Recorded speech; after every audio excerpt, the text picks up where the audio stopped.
Kære Ashraf 7, så er det nu. Flere af vores kammerater har betalt en høj pris. Et eller andet sted er det et karrieretræk. Et andet sted er det ren og skær spænding.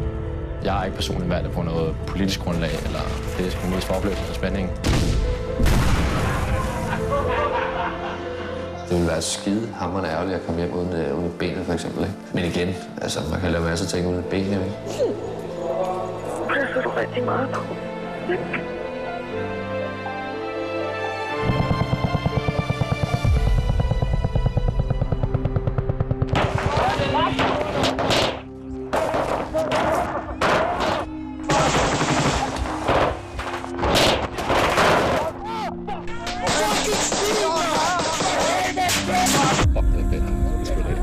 Det er noget, vi sent glemmer det der, i hvert fald. Og fuck, det fedt. Kom op, så lå det bare 4 stykker af rettet derovre. Hvor er det, ready for fire?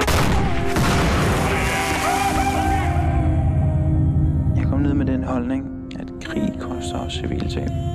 Men da det så endelig skete for mig, så var det lige pludselig noget helt andet.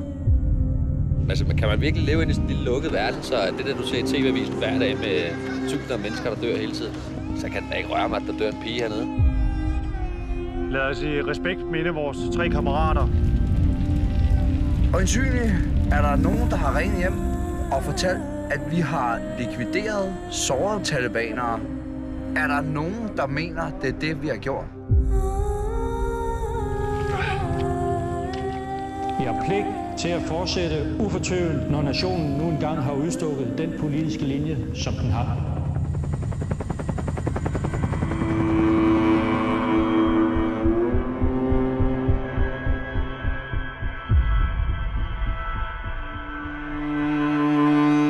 Det skulle ikke for at hjælpe. Altså, jeg synes ikke, det hjælper en skid.